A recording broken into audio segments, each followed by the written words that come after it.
तो दोस्तों आज हो गया 2 जनवरी 2021। बिहार समेत देश दुनिया की बड़ी और ताज़ा समाचार लेके आए सिर्फ आपके लिए। चलिए फटाफट खबर शुरू करते हैं। उससे पहले चैनल को अब तक सब्सक्राइब ना किया हो तो फटाफट चैनल को सब्सक्राइब कर दे, लाइक कर दे, शेयर कर दे ताकि इसी तरह की खबर आप हर रोज देख सके। चलिए शुरू करते हैं आज की पहली बड़ी खबर।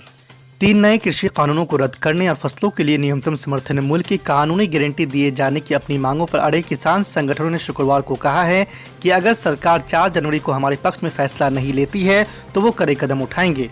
आपको बता दें कि सिंधु बॉर्डर पर संवाददाता सम्मेलन को संबोधित करते हुए किसान नेताओं ने अपनी मुख्य मांगों के पूरा नहीं होने पर चेतावनी दी है। उन्होंने कहा कि सरकार के साथ अब तक हुई बैठकों में किसानों द्वारा उठाए गए मुद्दों में से केवल 5% पर चर्चा हुई है। तो वहीं किसान नेता विकास ने संवाददाताओं से कहा कि अगर सरकार के साथ बैठक में गतिरोध दूर नहीं होता है तो हम हरियाणा में सभी मॉल पेट्रोल पंपों को बंद करने की तारीखों की घोषणा करेंगे। तो वहीं स्वराज इंडिया के नेता जोगेंद्र यादव ने कहा कि हरियाणा राजस्थान सीमा पर शाहजहांपुर में प्रदर्शन कर रहे किसान भी राष्ट्रीय राजधानी की ओर आगे बढ़ेंगे। तो वहीं एक और नेता युद्धवीर सिंह ने कहा कि अगर अगले दौर की बातचीत में कोई ठोस फैसला नहीं होता है तो 6 जनवरी को ट्रैक्टर मार्च निकाला जाएगा। आज की दूसरी बड़ी खबर। भारतीय जनता पार्टी के राष्ट्रीय अध्यक्ष जेपी नड्डा कोरोना वायरस को मात देकर अब पूरी तरह से ठीक हो गए हैं। शुक्रवार को उन्होंने ट्वीट करते हुए कहा है कि मैं और मेरा परिवार अब कोरोना से पूरी तरह ठीक हो गए हैं। आपको बता दें कि जेपी नड्डा पिछले महीने 13 तारीख को ट्वीट कर कोरोना संक्रमित होने की बात कही थी। आपको बता दें कि जिस समय जेपी नड्डा कोरोना संक्रमित हुए थे उससे पहले वो हाल ही में पश्चिम बंगाल से लौटे थे, जहां उनकी काफिले पर पथराव होने के बाद प्रदेश की ममता बनर्जी सरकार और केंद्र के बीच तनाव की स्थिति पैदा हो गई थी। जेपी नड्डा के काफिले पर 10 दिसंबर की सुबह तृणमूल कांग्रेस के कथित कार्यकर्ताओं ने तब हमला किया था जब वो भाजपा कार्यकर्ताओं की बैठक को संबोधित करने दक्षिण 24 परगना जिले स्थित डायमंड हार्बर जा रहे थे।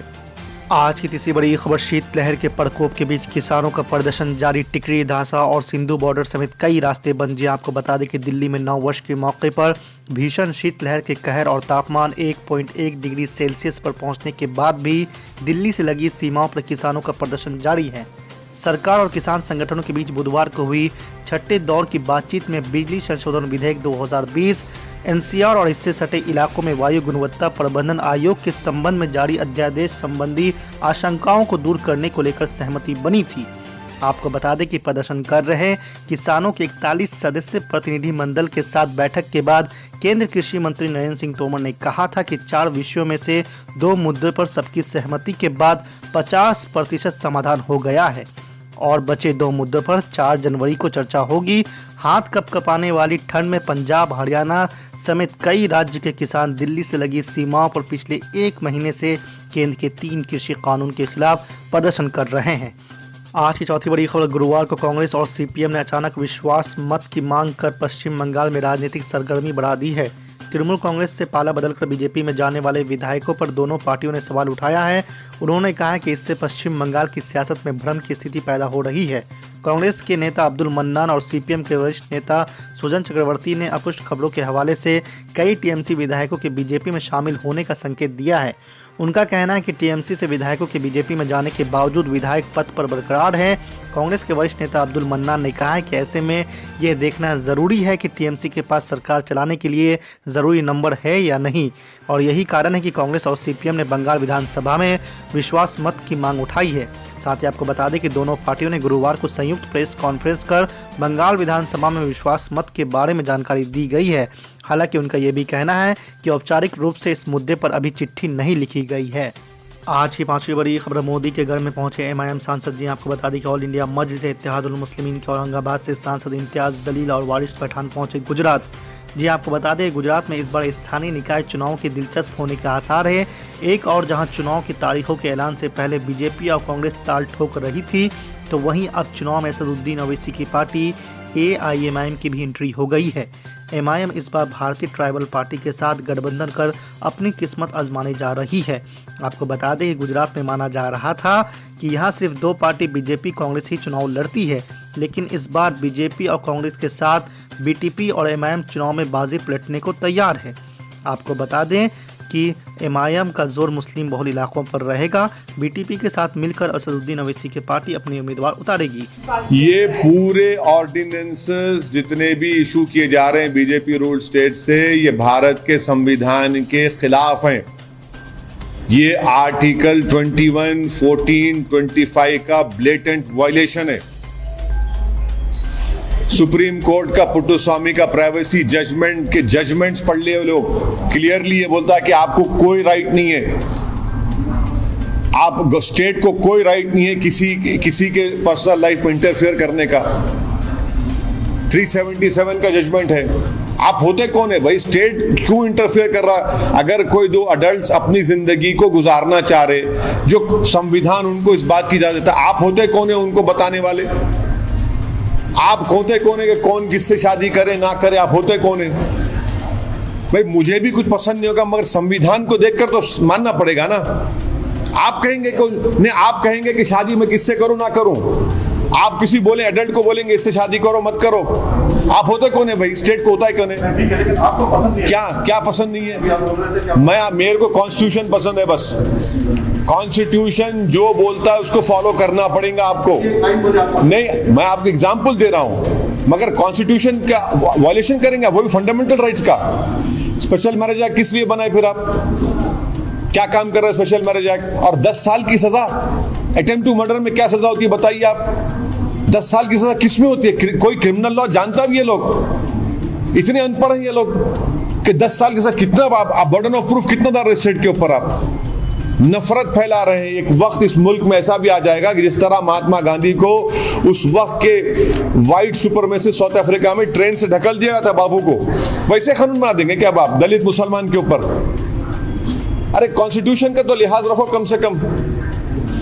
कानून अगर बनाना है बीजेपी को तो एमएसपी का कानून बनाइए।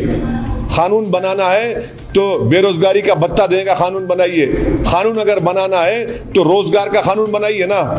वो नहीं बनाएंगे, जो आपसे होना है वो नहीं कर सकते आप, और सिर्फ नफरत फैला रहे हैं। सर, गुजरात पे आप लोगों ने स्टैंड क्लियर कर लिया गुजरात से, लेकिन मध्य प्रदेश के लोकल बॉडी में और वेस्ट बंगाल की विधानसभा में आपका क्या स्टेटस है? क्या अरे भाई देखिए, नहीं क्लियर करने का क्या है?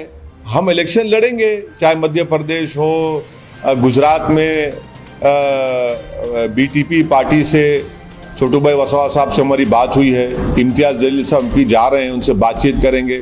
इलेक्शन लड़ना जरूरी है ना, हमको लड़ना आता है और वो डेमोक्रेसी में लड़ना आता है, और भारत के संविधान में हमको इजाजत है कि हम इलेक्शन लड़ेंगे। इसमें क्या बुरी बात क्या है? मध्य प्रदेश में आपने ऑब्जर्वर भेजे थे? हाँ बिल्कुल, गए हैं, देखे हैं, बॉडी बनाएंगे अच्छी तरह से। हमारी वहाँ पहले से बॉडी थी तो थोड़ा गलतियां हो रही थी, उसको सुधार उनको सही किया जा रहा है, सुधारा जा रहा है, और इंशाल्लाह लड़ेंगे इलेक्शन मध्य प्रदेश में। क्या बुरी बात है, लड़ेंगे।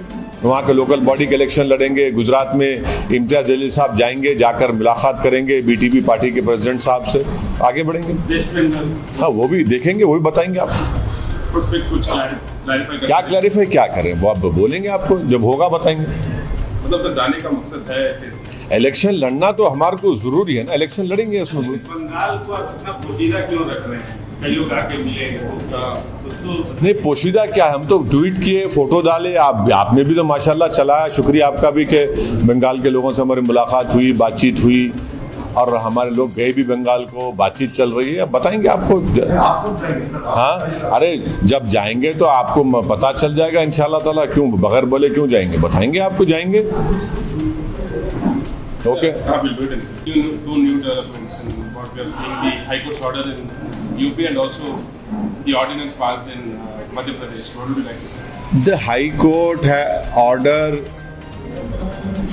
is a welcome order. The High Court has not said anything new. They have clearly reiterated that under the Constitution of India, under Article 21, Article 14 and Article 25, no government has any role to play in the personal life of an Indian citizen. The Supreme Court has categorically stated in the privacy judgment, in the 377 judgment, you have no right whatsoever, the state has no right whatsoever to govern anyone's personal life. These ordinances are blatant violation of the Indian Constitution, of fundamental rights of Article 14, 21 and 25. The BJP is clearly indulging in violating the fundamental rights of the Constitution. The BJP is creating an atmosphere of hate for the Muslim community, and I challenge the BJP that why don't you make a law on providing MSP to the farmers,